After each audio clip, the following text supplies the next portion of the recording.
Cumprimentamos a todos. É uma nova alegria estar aqui com os irmãos nesta igreja e pensarmos alto sobre um tema tão significativo. De fato,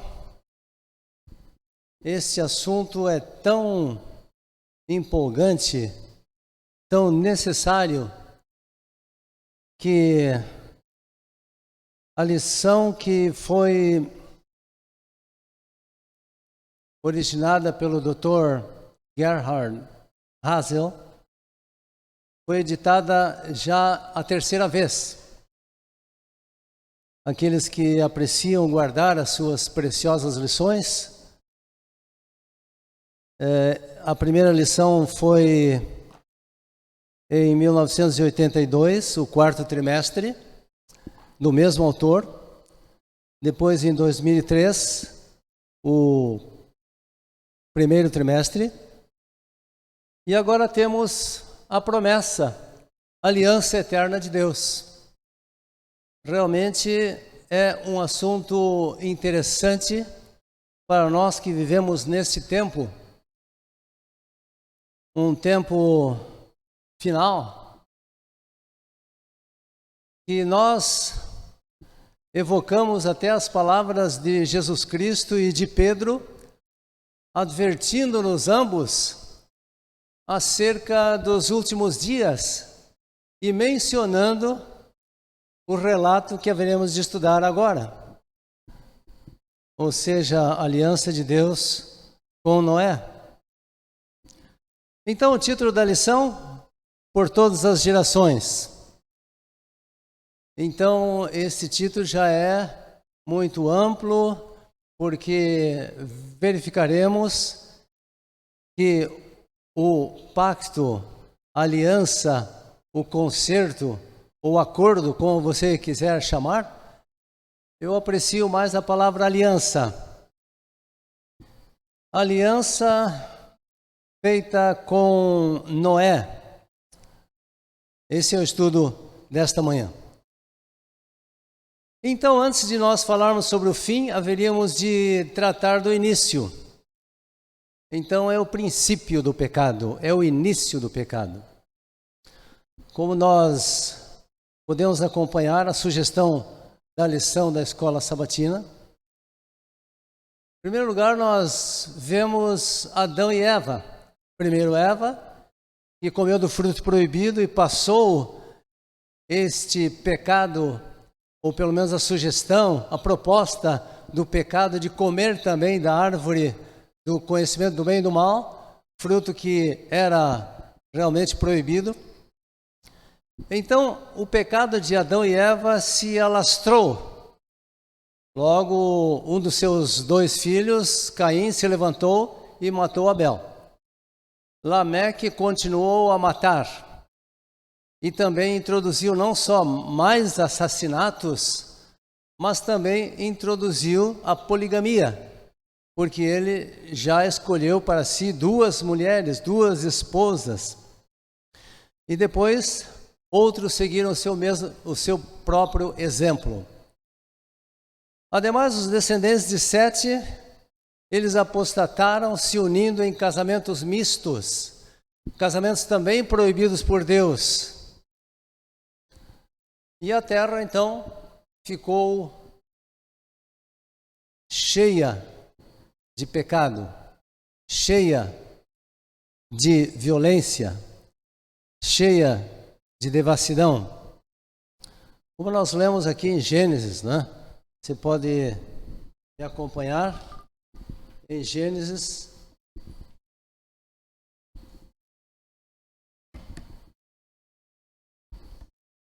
Capítulo 6, logo de início, nós lemos estas palavras terríveis que nós encontramos.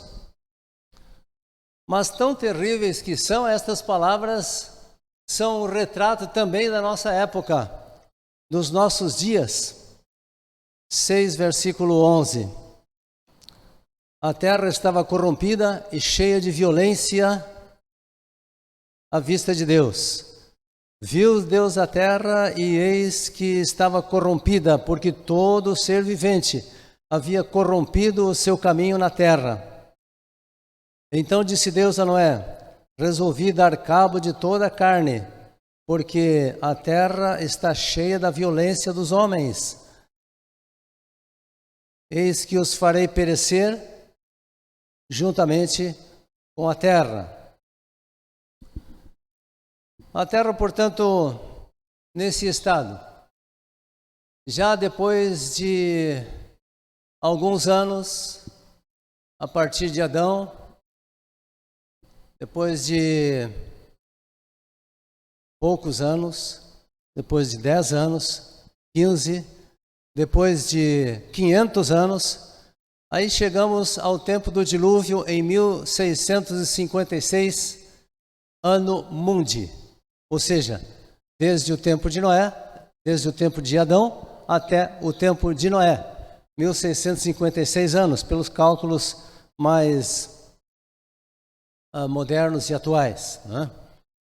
Mas havia um homem entre aquela população cheia de pecado, iniquidade e transgressão aberta.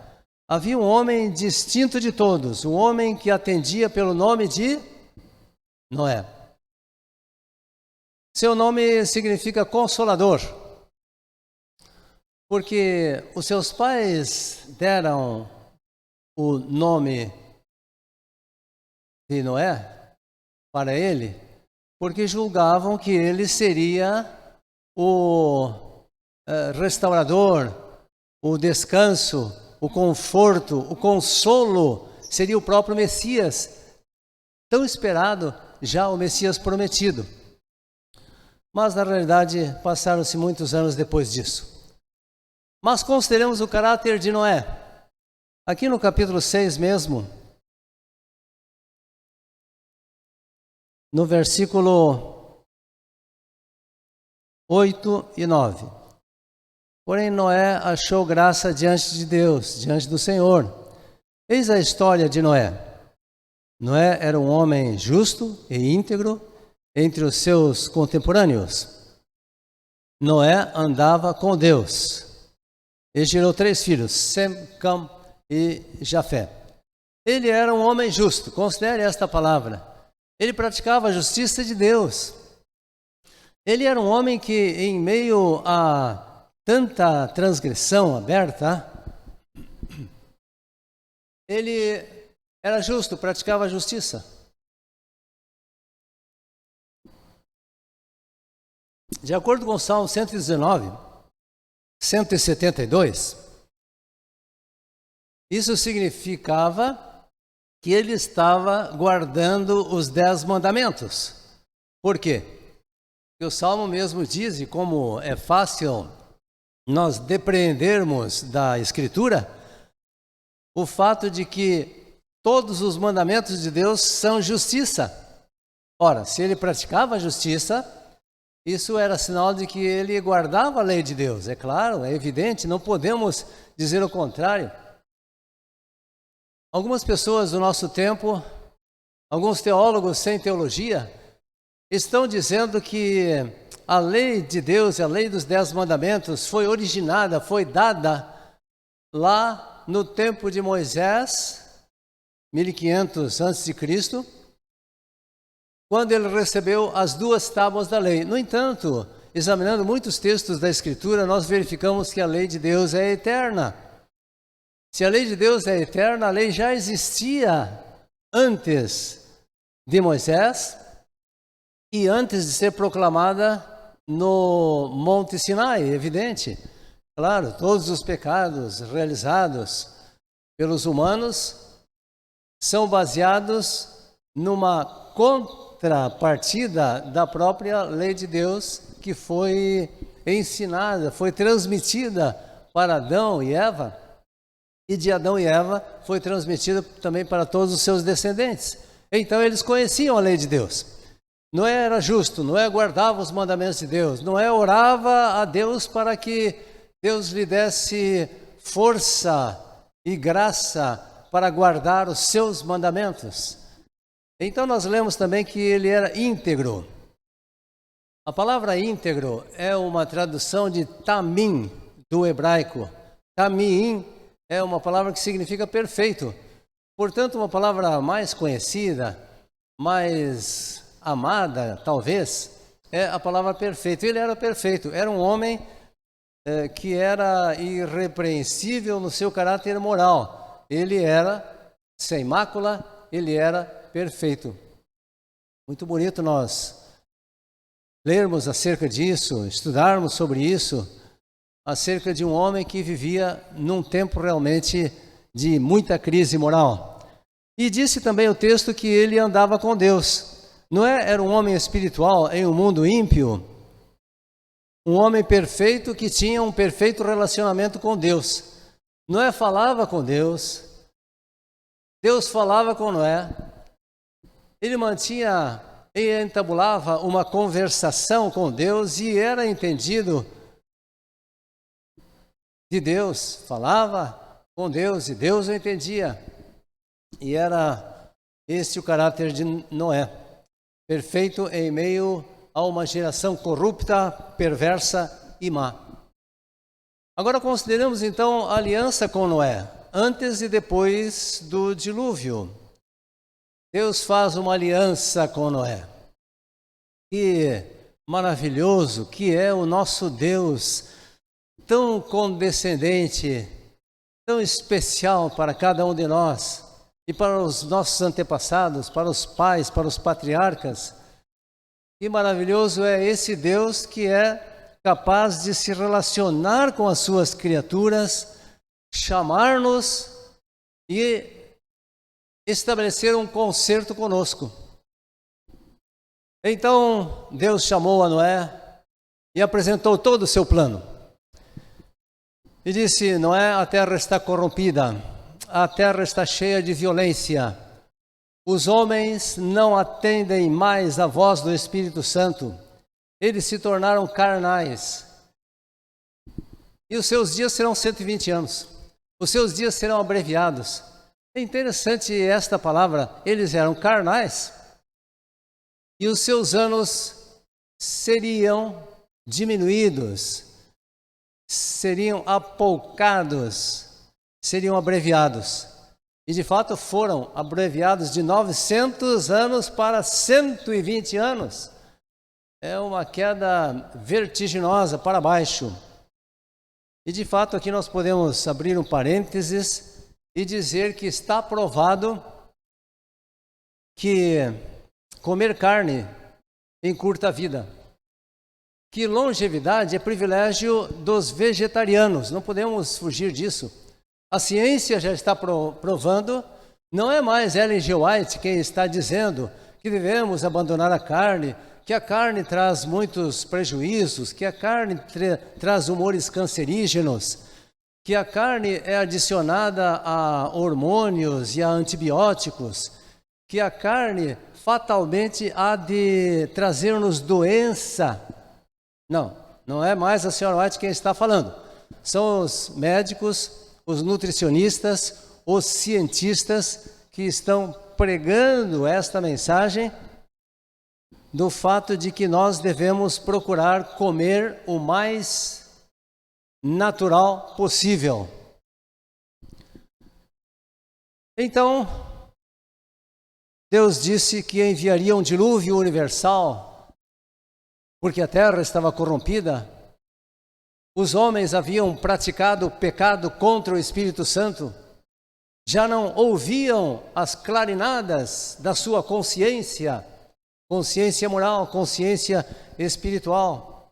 Então Deus disse que enviaria um dilúvio universal para destruir todos os habitantes do mundo, da terra. E estes habitantes, naturalmente, deveriam ter uma última oportunidade. Foram 120 anos de pregação do justo Noé, o pregoeiro da justiça, que pregava aquela mensagem. Deus disse: eu vou fazer com você uma aliança, minha aliança. É a primeira vez que a palavra aliança ela aparece na Bíblia. Você vai construir uma arca, grande navio, um transatlântico de 150 metros de comprimento, 25 de largura e 15 de altura, com 3 pavimentos. E deu as medidas, deu as orientações e disse: você, antes de um grande dilúvio que eu vou mandar na terra, eu vou pedir que você pregue para eles que o dilúvio em breve virá. Usando as palavras mais modernas do hino que cantamos sobre Jesus, que em breve virá. O dilúvio, conforme inclusive as crianças têm um hino muito especial dizendo que o dilúvio em breve virá. Então, você vai convidar a todos os que quiserem se arrepender. Depois de pregar o evangelho para essas pessoas, para essas multidões, você vai entrar na arca.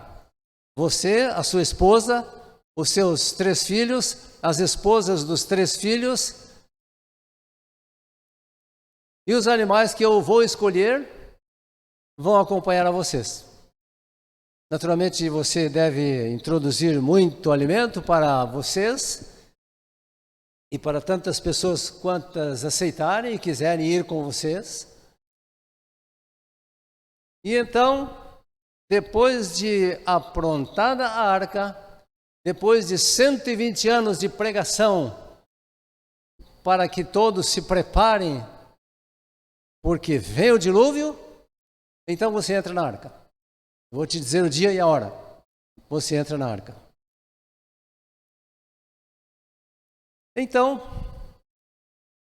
houve alguns termos de aliança. Então vamos considerar um pouco como você acha que foi o característico e quais foram os característicos desta aliança. Em primeiro lugar, no capítulo 9, verso 9, você vê uma aliança universal. Capítulo 9, versículo 9. Eis que estabeleço a minha aliança convosco e com a vossa descendência. E todo o capítulo vai ilustrar mais isto, que a aliança estava sendo feita de modo a atingir todos os habitantes da terra que haveriam de surgir deles, da sua família, de Sem, Cam e Jafé. Agora, esta aliança também tinha um característico interessante. Ela é uma aliança eterna. Você lê isso no mesmo capítulo 9, verso 16. O arco estará nas nuvens, o arco-íris. Vê-lo-ei, me lembrarei da aliança eterna entre Deus e todos os seres viventes de toda a carne que há sobre a terra. Então, mais uma vez, a universalidade. E, em segundo lugar, esta aliança eterna. Visto que Deus é um Deus eterno, a sua aliança também seria eterna, evidentemente. Esta expressão, aliança eterna, aparece 7 vezes em toda a Bíblia. E é bem interessante esse número. Tem muitos textos, os 7 textos aqui mencionados. E, em terceiro lugar, esta é a chamada nova aliança. Ora, antes de prosseguir, gostaria de chamar a atenção que realmente esse assunto das alianças é um assunto que deve ser estudado com muito carinho e com muita profundidade, porque realmente tem sido a razão de muitas controvérsias e muitas pessoas estão dizendo diferentes coisas acerca destas várias alianças que você encontra com vários patriarcas, vários homens do passado, homens a quem Deus chamava e eram objeto da aliança. Mas esta aliança é chamada a nova aliança. O profeta Jeremias apresentou esta nova aliança, profetizou acerca dela em Jeremias 31, versículo 31 e versos seguintes. E esta nova aliança, ela foi também repetida lá no Novo Testamento, e nós chegamos a conhecer que estamos agora na nova aliança.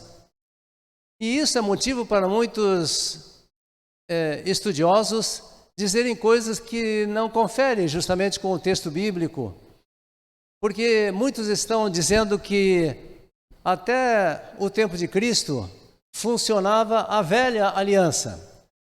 Agora, do tempo de Cristo para a nossa época, nós estamos vivendo na nova aliança.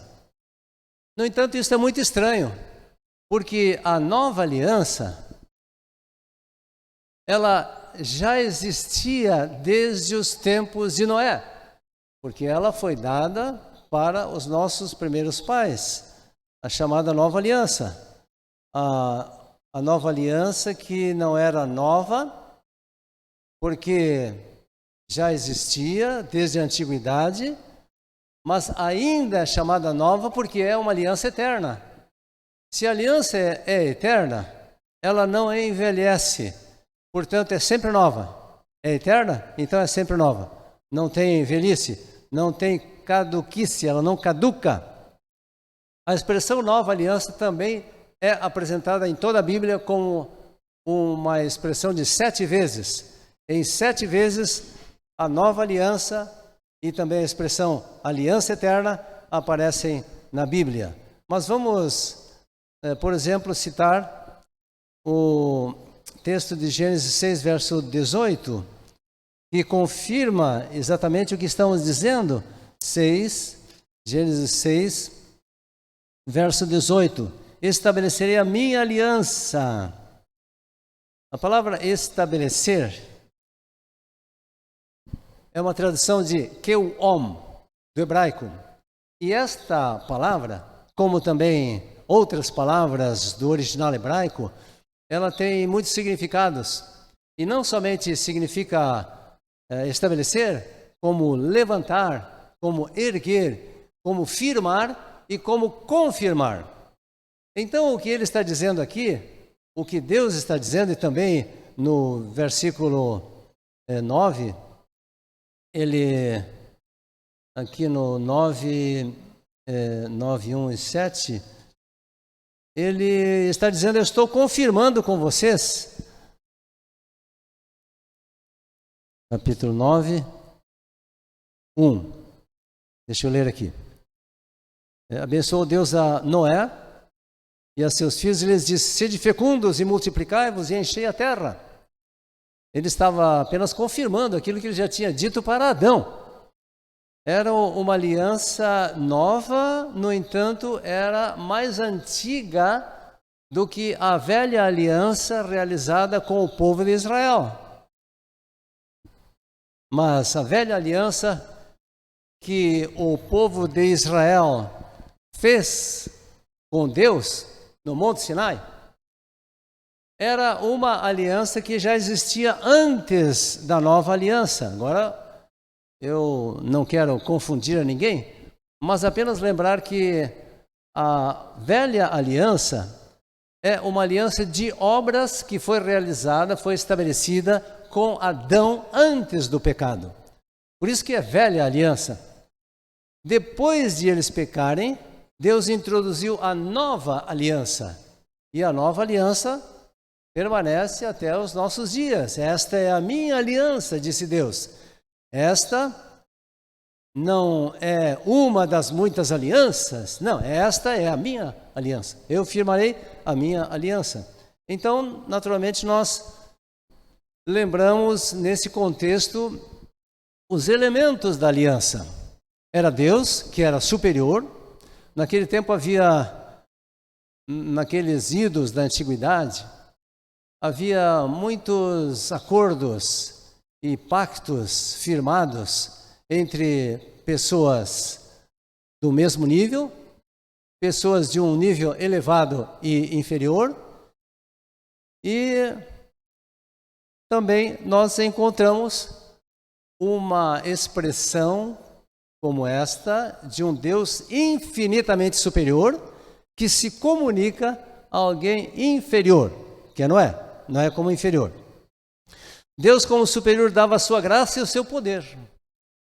Noé, como inferior, deveria mostrar fé e obediência. Portanto, era uma aliança baseada na graça de Deus.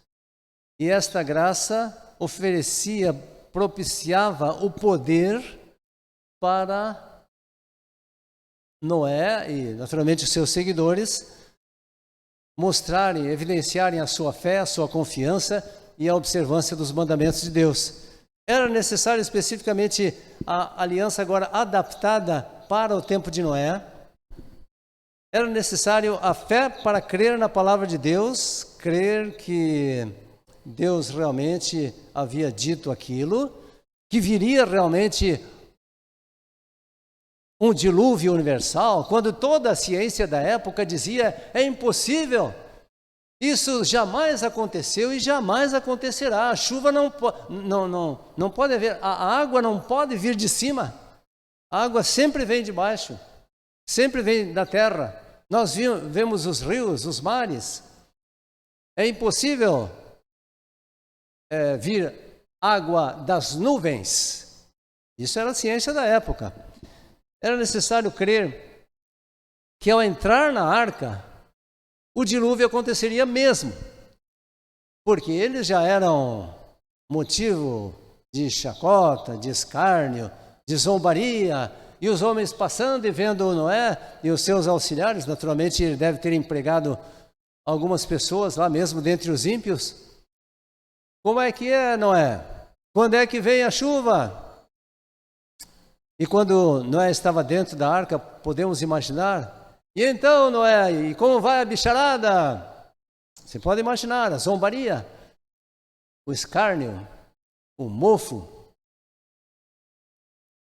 Noé, e a chuva? E o dilúvio? Era necessário crer que o plano de Deus era infalível. Era também necessária, além da fé, a obediência. Evidentemente, era preciso construir um navio em terra seca, sem nenhum vestígio de água. Aquele imenso barco, aquela grande arca, aquele navio de 150 metros, estava sendo construído em terra firme, sem água ao redor. Era necessário obedecer. Esta é a essência de todas as alianças, digo todas as alianças, mas da própria aliança de Deus. Pastor Armando.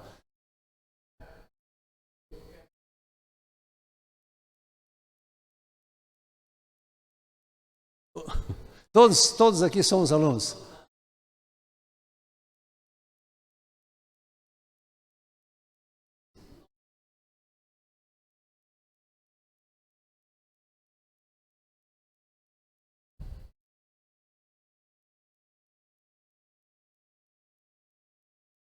Sim. Veja que a pergunta, então, se a aliança, quando era quebrada, então havia uma nova aliança. Esses são termos antropomórficos. Antropomorfismo significa antropos, homem, do grego, e morfismo, a forma, a maneira de expressar. Antropomorfismo é uma maneira de Deus se expressar em forma humana. A linguagem humana, a Bíblia é escrita em uma linguagem humana e, naturalmente, nós entendemos as coisas da nossa maneira. E até é difícil, muitas vezes, entender os termos da Bíblia, porque nós não estamos na época em que a Bíblia foi escrita. Mas quando o povo pecava, Deus disse: eu vou introduzir uma nova aliança. E isso aconteceu realmente no tempo de Jeremias, que vivia naquela época, e o povo de Israel estava para ser avassalado pelos babilônios em 605, 536, 597, quando eles foram completamente destruídos. Mas antes disso, Jeremias estava dizendo que Deus propunha uma nova aliança, abandonem os seus pecados e agora sigam esta nova aliança. Mas era nova porque, de fato, eles não estavam seguindo. Assim como, por exemplo, o amor. Disse Cristo: novo mandamento vos dou, que vos ameis uns aos outros. Era novo esse mandamento do amor? Não, já nós lemos acerca dele em Levítico e em Deuteronômio sobre o amor que deveria ser expresso até pelo estrangeiro. É novo para aquelas pessoas e para aquelas circunstâncias, né, pastor?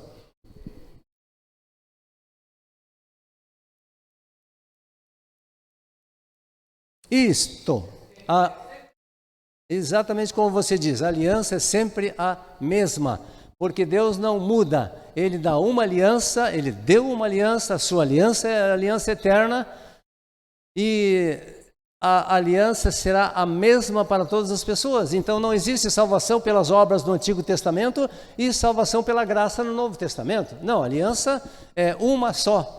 Muitas pessoas dizem: agora eu estou vivendo na nova aliança, não me fale de 10 mandamentos, não me fale de lei, não me fale de nada disso, porque eu agora estou seguindo a nova aliança. Não, mas na realidade quantas alianças? Uma só. A velha aliança é a aliança das obras. Se você quer continuar, ou se você quer viver no tempo da velha aliança, então vai procurar guardar a lei sozinho, sem Cristo, e sem Deus e sem o Espírito Santo. Vai dizer: eu vou mostrar para Deus que eu posso. Então você caiu na velha aliança. Mas se você disser: não, eu sou pobre, pecador, mas eu confio no poder de Deus e do Espírito Santo, e através desse poder eu vou guardar os mandamentos de Deus, não por mérito meu, mas mérito de Deus, confiando no sacrifício que Jesus Cristo fez na cruz do Calvário. Esta é a nova aliança. Então, quantas alianças? Antes do dilúvio e depois do dilúvio, 2 alianças? Não, é uma só aliança em diferentes termos adaptados, de tal modo que agora nós vemos a essência desta aliança na própria aliança com Noé. Então, ambas alianças eram baseadas na graça de Deus.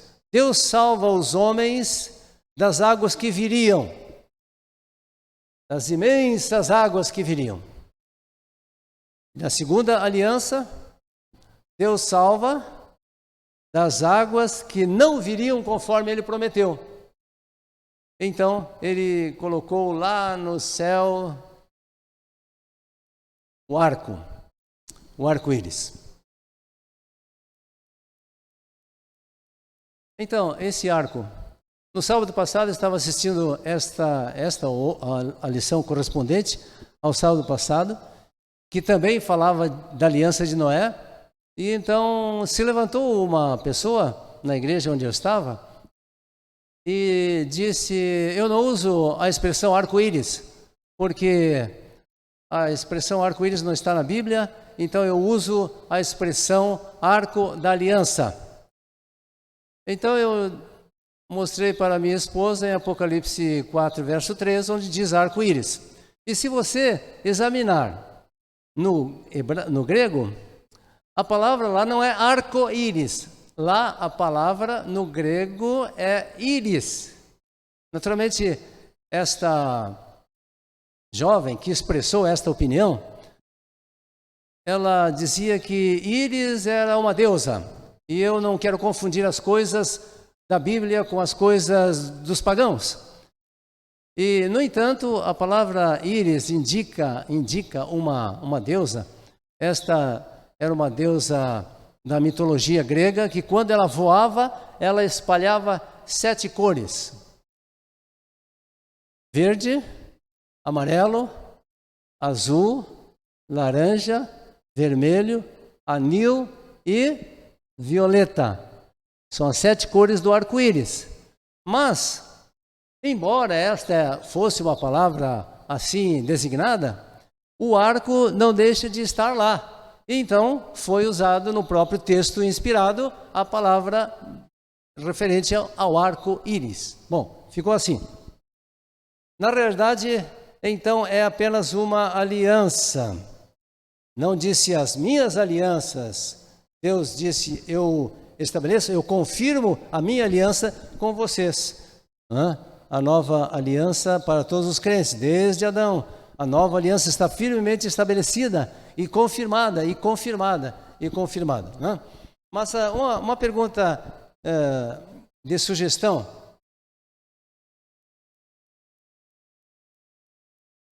Qual a população do tempo de Noé? Quantos habitantes você acha que havia naquele tempo? Havia 1.000 pessoas? 5.000 pessoas? 10.000 pessoas? Alguém quer sugerir um número sobre quantos habitantes havia no tempo de Noé? Alguém quer? Muitos milhões? Muitos milhões? Muitos milhões? É interessante. Ninguém se manifestou. A irmã Maria deu um chute bem alto, né? E eu gostaria de sugerir aqui este livro, The Flood, em inglês, né? Tem aqui os seus autores. É um livro muito interessante, de Alfredo Ravenhill. Tem muita ciência nesse livro. Outro livro também científico é este, The Genesis Flood, de John Whitcomb Jr. e Henry M. Morris. E então, eles fizeram estudos sobre a população do tempo de Noé. E então, baseados em vários fatores, como por exemplo, quantas gerações eram, ou 10 ou 15, também sobre o número de filhos de cada família, de 6 a 10, em relação também às idades, eram de 700 a 900 anos, e também a saúde e energia incomparáveis. E fazendo todos os cálculos, eles chegaram a uma média de 5 bilhões. É quase o nosso tempo. É quase o número de pessoas do nosso tempo. E eu posso mostrar aqui, nesta página 27 e 29, ambos os livros, e nós lemos aqui um número fantástico calculado de 11 bilhões 841 milhões 406.250 pessoas. É fantástico, né? Isso aí eu estou falando de um cálculo de 11 bilhões. Bilhões, não milhões. Com B. 11 bilhões. Então isso é um cálculo fantástico. Naturalmente, eu encontro muitos problemas aqui, você também, e os cientistas vão encontrar problemas, porque o pregador da justiça era Noé. Como é que Noé, sem internet, haveria de avisar a toda essa população mundial? Realmente é algo fantástico, algo difícil de entender, e eu preciso avançar, porque não temos muitas informações a mais além disso. Então, Deus enviou o dilúvio, homens, mulheres e crianças, juntamente com os animais, em desespero e em angústia. Eles fugiam da presença daquelas águas e se elevavam para os altos montes, para as árvores mais altaneiras. Alguns se amarravam junto aos filhos e junto aos animais, porque sabiam que os animais haveriam de buscar o lugar mais alto. E então eles finalmente contemplaram a sua própria destruição de uma maneira maciça. Cessaram as zombarias, o deboche e o escárnio. Mas Deus salvou o quê? O remanescente. O texto disse que só ficou Noé. É a primeira vez que há uma indicação de remanescentes. Então, Noé, a sua família, 8 pessoas foram salvas. 8 pessoas. E os animais que foram escolhidos. Mas Deus sempre teve um remanescente. E, finalmente, nós hoje somos considerados e cremos sermos os cristãos aqueles que guardam os mandamentos de Deus. Aqui está a paciência, a perseverança dos santos, os que guardam os mandamentos de Deus e a fé em Jesus. Eu tenho só 3 perguntas e com estas eu termino. Será que a apostasia dos outros é uma boa desculpa, uma escusa para nós não seguirmos a verdade? A apostasia dos outros é desculpa para mim? Segunda pergunta.